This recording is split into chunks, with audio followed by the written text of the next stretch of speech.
Don't forget to comment below where you're watching from, and hit that like and subscribe button for more true gangster stories for sleep. Now, let's begin. They called him the Grim Reaper. Not because he wore black or carried a scythe, but because when Greg Scarpa showed up, it usually meant time was up. He had that reputation in the streets of Brooklyn, and it stuck for life. Neighbors whispered his name, rivals flinched at it, and even allies spoke it carefully, because Scarpa wasn't just another gangster with a temper. He was something far stranger, a mafia killer who also worked for the very government that was supposed to put men like him away. That contradiction alone made him a legend, and a nightmare. But before he was feared, before he was tied to FBI deals and mafia wars, he was just a boy from the rough streets of Brooklyn in the 1930s. Born in 1928, Gregorio Scarpa grew up in a world where survival was simple. You either took what you wanted or got buried by those who did. His father worked, his mother prayed, but the neighborhood itself taught the real lessons. Loyalty. Silence. Violence. These were the laws, and young Greg absorbed them like second nature. By the time other kids were running after stickballs in the alley, Greg was running errands for local wise guys. He watched the way they moved, the way they commanded respect without saying much. He noticed how one glance could quiet a whole room, and he studied it like a craft. He also knew early that he didn't want to be the one who was told what to do, he wanted to be the one giving orders. He had the look for it too. Dark eyes that burned without blinking, a crooked half-smile that never softened, fists that always moved faster than words. He didn't need to shout or show off. Even as a teenager, he gave off the feeling that crossing him would be the last mistake you made. By 16, he was already in juvenile detention for assault, and in his world, that wasn't a setback. It was a badge of honor. The bosses noticed. One man in particular, Carmine Persico, who would rise to power in the Colombo family, kept him close. To Persico, Greg wasn't just muscle. He had instincts, a raw ability to read people and situations. Most killers in the mob were tools. You pointed them at a target and hoped they did their job. Greg was different. He thought like a chess player, always calculating, always seeing 2 steps ahead. That made him dangerous, and in the mafia, dangerous was valuable. But what no one knew then was how far Scarpa was willing to bend the rules of the life he swore loyalty to. Because in a few short years, while he was carving his name into the streets of Brooklyn, another door would open. A door to the FBI. And when Scarpa stepped through it, he became something the underworld and the government had never seen before, a man who could kill for the mob at night, then hand over information to the feds in the morning. Stick around, because that double life is what made Greg Scarpa one of the most feared and controversial figures in American crime. And don't forget to subscribe for more stories like this. You won't want to miss what comes next. Greg Scarpa wasn't the kind of man who got by on luck. He built his name the hard way, through fists, fear, and a willingness to do what others hesitated to. By the time most young men were worrying about steady jobs, Scarpa had already shown he could handle himself in ways that impressed the people who mattered. That stint in juvenile detention at 16? To the street bosses, it wasn't shameful, it was proof. Proof that Greg was cut from a different cloth, the kind who would spill blood without losing sleep. When he came back, he carried himself differently. He wasn't a boy anymore. He was a soldier waiting to be used. Carmine Persico, already on his way up in the Colombo ranks, saw it right away. He kept Greg close, like a pit bull on a loose leash. Scarpa was valuable not because he could follow orders, but because he often didn't need them. He sensed weakness in people the way others sensed the weather. If a bookmaker hesitated with payments, Greg noticed it. If a rival spoke with too much confidence, Greg filed it away. And if someone crossed a line, Greg didn't ask permission to act, he handled it. That instinct separated him from the pack. Other mobsters built trust through charm, through earning money, through patience. Scarpa believed fear worked faster. To him, trust could break, but fear was permanent. Fear followed you into your home, into your sleep. If people whispered that Scarpa had a problem with you, you knew you were already in trouble. And that reputation traveled fast, from street corners to back rooms, until it was impossible to ignore. By the 1950s, Greg had already carved out a place for himself. He wasn't the boss, but he didn't need the title. When he walked into a bar, people shifted in their seats. When he drove his Cadillac through the neighborhood, heads turned. He wore sharp suits, smoked cigars, spent money like it didn't matter. Not just to enjoy it, he believed appearances were power. If you looked untouchable, if you acted untouchable, people treated you that way. And once they treated you that way, half the battle was already won. But behind that smooth surface, something more unusual was happening. While Greg was proving himself on the streets, he was also catching the attention of people far outside Brooklyn. The FBI was desperate to break into the Mafia during those years, desperate for insiders who could give them names, details, and leverage. And Scarpa, as unlikely as it seemed, became their man. The first exchanges were quiet. No paperwork, no public deals. Just whispered conversations, favors traded in shadows. Greg would hand over small details, who was meeting with who, where money was moving, and in return, the FBI looked the other way on his own crimes. For Greg, it was pure calculation. He wasn't doing it out of guilt or some idea of justice. To him, this was insurance. Protection. A safety net no street soldier could ever dream of. With that shield behind him, his confidence grew. Raids seemed to miss him. Cases collapsed. Rivals ended up in trouble while he stayed untouched. People noticed, but no one dared say it out loud. Because in the Mafia, even suspicion could be fatal. And if you whispered that Greg Scarpa might have the FBI in his pocket, you wouldn't live long enough to find out if you were right. By the early 1960s, Greg Scarpa wasn't just another wise guy climbing the ranks. He had become a man whose name carried weight across Brooklyn, a name that meant either respect or terror depending on who said it. Shopkeepers knew him as the collector you didn't cross. Gamblers and loan sharks knew him as the man who made debts disappear, sometimes along with the debtor. Even inside the Colombo family, where fear was already common currency, there was a sharper edge when Greg's name was mentioned. But what truly set him apart wasn't just the violence. It was the double life he had begun to lead. While most gangsters relied on silence and loyalty to stay safe, Scarpa had something far more powerful. He had the FBI. He fed them just enough, names, whispers of deals, little details no one else could get, to keep them happy. In return, they looked the other way while he ran wild in Brooklyn. For Greg, it wasn't about justice.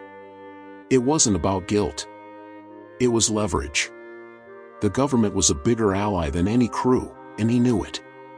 That strange alliance came to light in one of the darkest chapters of American history. It was 1964, at the height of the civil rights movement. Three young activists, James Chaney, Andrew Goodman, and Michael Schwerner, had vanished in Mississippi. The FBI was desperate to find them, but the Klan kept quiet and the locals refused to talk. The Bureau turned to an unlikely solution, Greg Scarpa. They flew him south under the radar, no files, no headlines, just a quiet favor. Greg didn't bring paperwork. He brought fear. He kidnapped a suspect, shoved a gun in his mouth, and within hours got the truth. The location of the bodies. He delivered the information to the FBI, who quickly announced their breakthrough without explaining how it came about. Officially, Scarpa's role was never admitted. Unofficially, everyone who needed to know, knew. A mob killer had solved what the government couldn't. That mission changed the game. Scarpa wasn't just another source anymore, he was a weapon. The FBI realized he could get results that normal tactics never could. And Greg realized he now had something no other gangster possessed, the protection of Uncle Sam himself. From then on, he moved with more boldness than ever. Rivals disappeared. Cases collapsed. Wiretaps somehow missed him. His enemies learned the hard way that fighting Scarpa wasn't just fighting a gangster, it was fighting someone who had the government in his corner. Whispers began spreading in the underworld. How was it that Scarpa always walked free? How did he always seem to know when the heat was coming? Some suspected the truth, but no one dared to say it out loud. Because whether they were right or wrong, accusing the Grim Reaper of being in bed with the feds was the fastest way to a shallow grave. By the late 1960s, Greg Scarpa was no longer just a soldier. He was a man who moved like a shadow through two different worlds, one built on blood and loyalty, the other draped in the American flag. To the Colombo family, he was a trusted killer who handled their dirtiest work without hesitation. To the FBI, he was a prized informant, a key that unlocked doors they could never pry open on their own. And Greg himself? He saw it all as leverage. Each side thought they were using him, but he believed he was the one doing the using. His power showed in the way he carried himself. The Cadillac parked outside the club. The silk shirts and gold cufflinks. The cold stare that could silence a crowded room. Fear had always been his weapon, but now that fear was multiplied by suspicion, because somehow, no matter how chaotic things got, Scarpa never seemed to get touched. Cases evaporated. Indictments stalled. Raids landed on everyone but him. To men in the life, it looked like magic. To Scarpa, it was insurance paying off. And then came the moment that sealed his reputation forever. The FBI wasn't just protecting him anymore, they were arming him with information. One agent in particular, Roy Lindley DeVecchio, grew close to him. Too close. DeVecchio passed along whispers about surveillance, rival plots, and government moves. It was the kind of knowledge men would kill for, and Scarpa did. Rivals who thought they were safe ended up in shallow graves. Associates who threatened his control vanished. It was as if the Grim Reaper himself had been given a badge. The Colombo family trusted him with more than ever: collections, sit-downs, decisions that shaped the flow of money and blood in Brooklyn. And through it all, Scarpa played the part of a loyal made man. He went through the ritual, pricked his finger, swore the oath of silence like every other soldier. But in the back of his mind, Greg knew the truth. He wasn't bound to tradition or brotherhood. He was bound to survival, and survival meant bending the rules that everyone else treated as sacred. By the 1970s, the body count tied to his name was rising. Some said 20. Others said 50. The real number was lost in the shadows, but it didn't matter. What mattered was that people believed it. In the Mafia, myths were stronger than facts, and Scarpa's myth grew larger every year. To whisper his name in disrespect was to invite death. To cross him was to sign your own contract with the grave. But myths can crack. Even as his legend grew, so did the doubts. Other families began to ask why Scarpa always seemed a step ahead. Why raids missed his crew? Why indictments skipped his name? Whispers turned into questions, and questions in the Mafia are dangerous. Because once suspicion starts, it spreads like wildfire, and even the Grim Reaper couldn't silence every rumor forever. The whispers about Scarpa's good fortune grew louder in the 1980s. Men in back rooms asked how one guy could always slip through the cracks. Raids hit other crews, but Greg walked free. Court cases against him fizzled like smoke. Rivals who made trouble ended up either in prison or in a coffin. In a life built on suspicion, that kind of luck looked unnatural. And when suspicion grows in the Mafia, it's more dangerous than any bullet. Scarpa knew it too. He could feel the eyes on him. But instead of hiding, he leaned harder into the only language he trusted: fear. Anyone who questioned him ended up silenced. Associates who hesitated disappeared. Rivals who dared to whisper found themselves shot in the dark. He didn't give speeches, he gave examples. Every body left behind was a warning. If anyone dared to suggest Greg was working angles no one else could see, they were gone before the rumor had a chance to spread. Meanwhile, the Colombo family was sliding into chaos. Old bosses were going to prison. Younger captains were hungry for more power. The commission, the council that ruled over the 5 families, was under federal assault.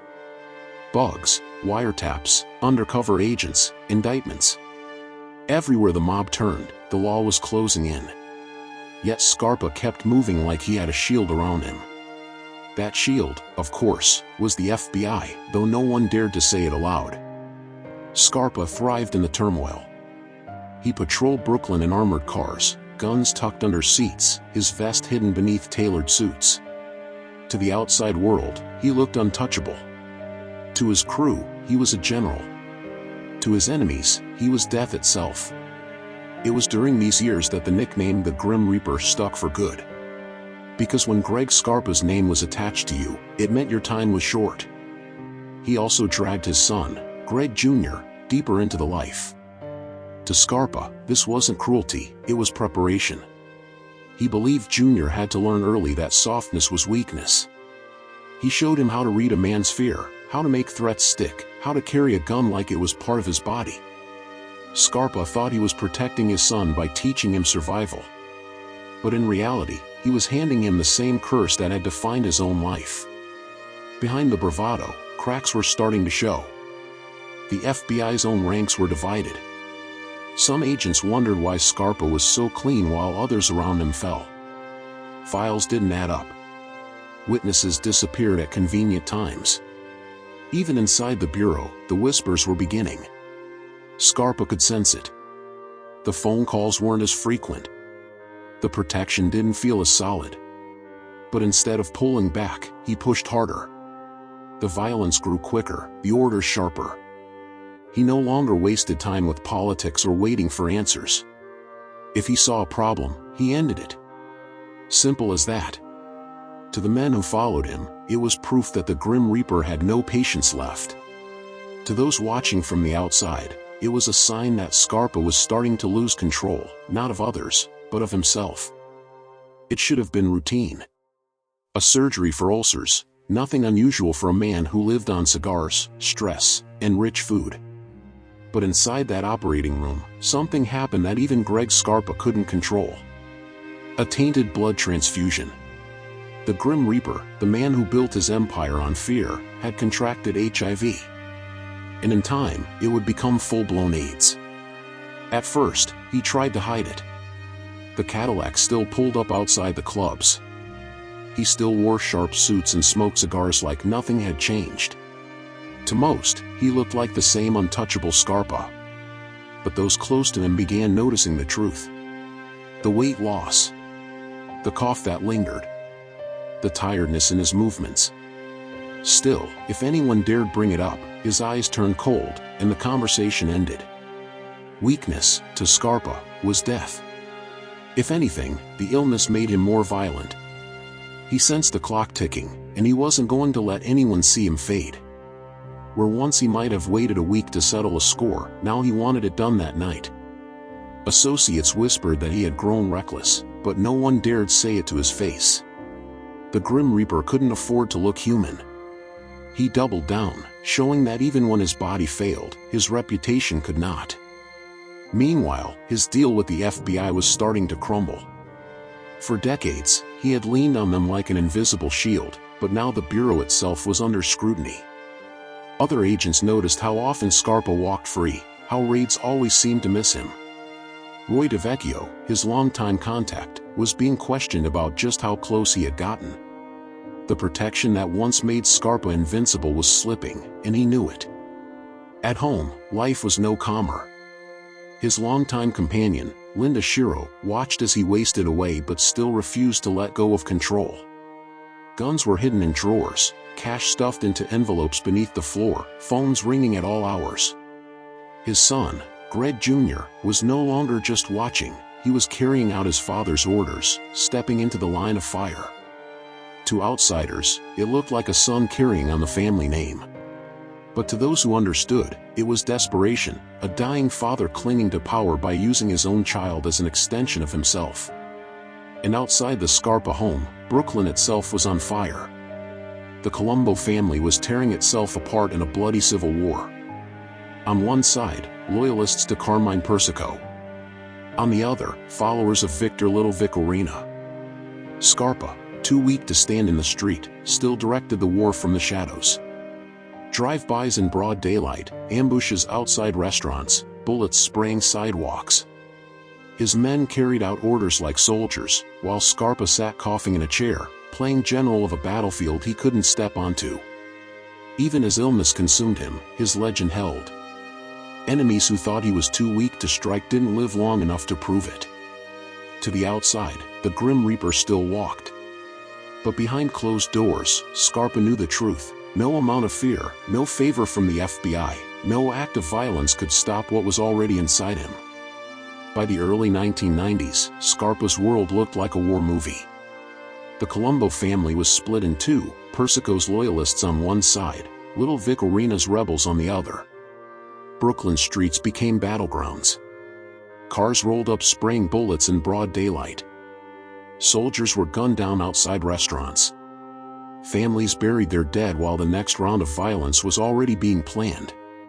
And right in the middle of it, directing moves like a sick but unrelenting general, was Greg Scarpa.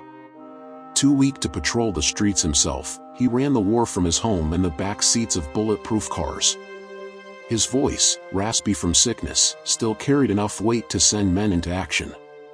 If Greg said someone had to go, they were gone. No arguments, no hesitation. Even half-crippled by disease, he was still the Grim Reaper. But paranoia was eating at him faster than the virus. Scarpa no longer trusted anyone, not even his closest men. Meetings grew shorter, his tone sharper.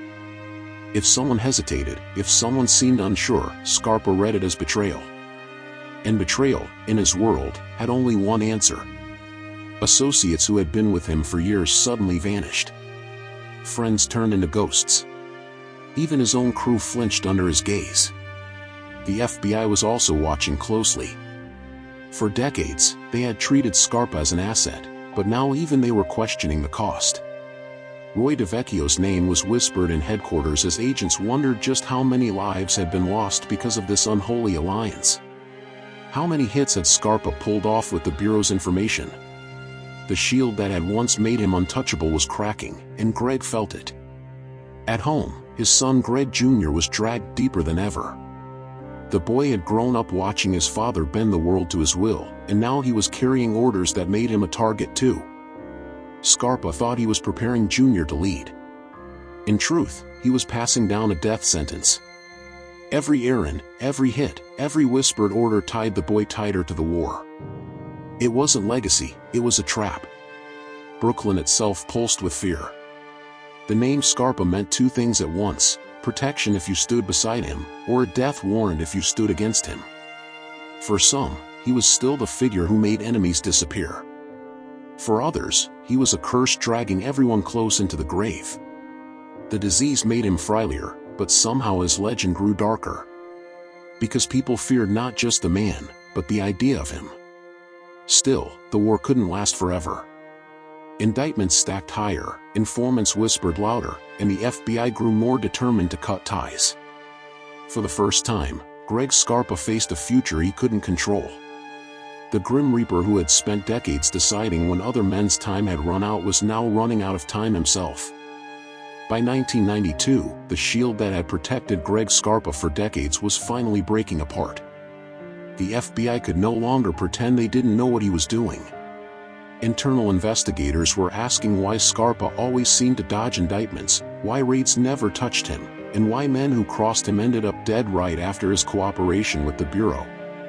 The quiet arrangement between Scarpa and his handler Roy DeVecchio had gone from a dirty secret to a public liability. Greg tried to bluff, like he always had. He acted as if nothing could touch him, walking into meetings with the same sharp suits and hard stare. But deep down, he knew the air had shifted. The phone calls from his contacts slowed. The protection that once felt like armor now felt like smoke slipping through his fingers. The government that once leaned on him as a weapon was now treating him like a bomb they needed to defuse. On the streets, the fallout was just as dangerous. Rivals whispered that Scarpa was too clean, too protected. Allies wondered if the rumors were true, that he wasn't just giving scraps of information to the FBI, but had been their man all along. In the Mafia, suspicion was a death sentence. You didn't need proof. The doubt alone was poison, and Scarpa could feel it spreading. His body was betraying him too. The AIDS diagnosis was no longer something he could hide. The weight loss, the hollow cheeks, the cough he couldn't shake, these were things even fear couldn't disguise. He wore sunglasses to cover his eyes, oversized suits to hide his thin frame, but the myth of invincibility was cracking. The Grim Reaper looked mortal, and in his world, mortality was weakness. At home, Linda Shiro watched him waste away while still trying to command an empire. Cash was stuffed in envelopes under the floorboards, guns hidden in every drawer, phones ringing day and night with men asking for orders. His son Greg Jr. carried those orders into the street, stepping into his father's shoes before he even realized those shoes were sinking in quicksand. What looked like legacy was really desperation, a sick man using his own son to keep the illusion alive. The Colombo family war dragged on, leaving blood on sidewalks and fear in every neighborhood. Drive-bys, ambushes, assassinations, Scarpa's name was stamped on it all, even as he directed hits from a bedroom chair. But the truth was closing in. Indictments stacked higher, witnesses flipped, and prosecutors smelled blood. For the first time in his life, Scarpa couldn't silence the danger. He couldn't buy it off. He couldn't scare it away. Both the FBI and the Mafia, the two worlds he had balanced for decades, were now turning on him at the same time. The storm finally hit. One by one, men tied to Greg Scarpa were rounded up, dragged into courtrooms, and handed indictments that read like death sentences. Captains, soldiers, associates, no one in his circle was safe anymore. For decades, Scarpa had walked untouched while others fell, but now his name was on the paperwork too. The government that once protected him had decided it was time to cut him loose. When he appeared in court, he looked like a shell of the man who had once ruled Brooklyn's streets. Gaunt, pale, wrapped in an oversized suit that couldn't hide how sick he had become. But his eyes still burned. Scarpa never begged, never asked for mercy. In his mind, the Grim Reaper didn't kneel to anyone, not even a judge. Yet behind that cold stare was a reality he couldn't ignore. His empire was gone, and his enemies had outlasted him. The hardest blow wasn't even his own charges. It was his son. Greg Jr., who had followed him step for step, was now caught in the same net. Prosecutors didn't care that he was only following his father's orders. They hit him with racketeering, extortion, even murder. For Scarpa, it was a bitter truth. The legacy he thought he was leaving his son was really a prison sentence. And nothing terrified him more than knowing Jr. would spend his life behind bars, chained to the choices his father had made. At home, the noise was gone. The phone calls, the steady stream of soldiers, the swagger of a man running things, they all vanished. What remained was silence. Hospital visits. Legal meetings. A dying old man giving orders that no longer mattered. For decades, Scarpa had built himself into a myth, but the myth couldn't hide the sound of his body breaking down. By 1994, AIDS had eaten away everything. He could barely move without help. The once feared killer now looked fragile, his power stripped away by a disease he couldn't fight. And yet, even then, he tried to act like nothing had changed. He still gave instructions from his bed. Still tried to be the general. But everyone could see the truth, the Grim Reaper was done. When word came that he had died in a federal hospital, it was almost anticlimactic. No final gunfight. No dramatic escape. Just a quiet end in a hospital bed, far from the streets that once shook at his name. But his death didn't end the story. If anything, it forced both the mob and the FBI to confront what they had allowed him to become, a man who lived as both criminal and informant, feared killer and government asset. Greg Scarpa's death in 1994 didn't close the book on his story. If anything, it opened a darker chapter, one that neither the FBI nor the Mafia could escape. In life, he had been a paradox, a loyal mob killer and a federal asset at the same time. In death, he became a symbol of everything broken about both worlds. The FBI faced questions it could never fully answer. How had they let a man like Scarpa kill and extort while feeding them scraps of information? How many people had died because agents like Roy DeVecchio gave him inside knowledge?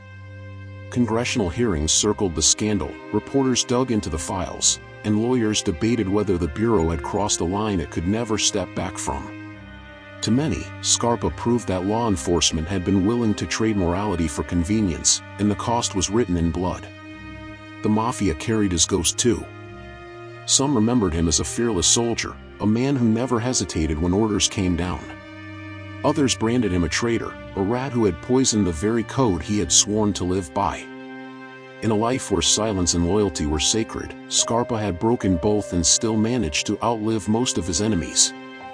That contradiction haunted the families, proof that the rules weren't as sacred as they had always claimed. For his family, the damage was even sharper.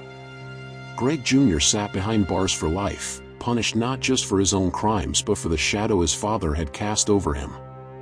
Linda Shiro, who had shared his home for decades, was left with memories too heavy to carry, luxury bought with blood, love tainted by violence. Scarpa's name was their inheritance, and it brought nothing but pain. And in Brooklyn, his story became legend. Old men on stoops told the younger ones about the Cadillac, the sharp suits, the stare that froze a room. Some spoke with awe, others with bitterness, but always with caution. Because Scarpa wasn't just a gangster. He was a lesson, a reminder of what happens when fear becomes the only law, when survival is bought with betrayal, and when even the government blurs the line between justice and crime. The Grim Reaper had lived as if he was untouchable, but in the end, disease and betrayal stripped him down to nothing. No throne. No empire. No respect. Just a frail man in a hospital bed, leaving behind more questions than answers. Yet his legacy lingers, because Scarpa showed the world something chilling. In the shadows where law and crime meet, the truth can be more terrifying than the myth. Don't forget to like this video, comment your thoughts below, and subscribe for more true gangster stories for sleep. Because stories like Greg Scarpa's remind us that even the most feared men can't escape the price of the lives they choose to live.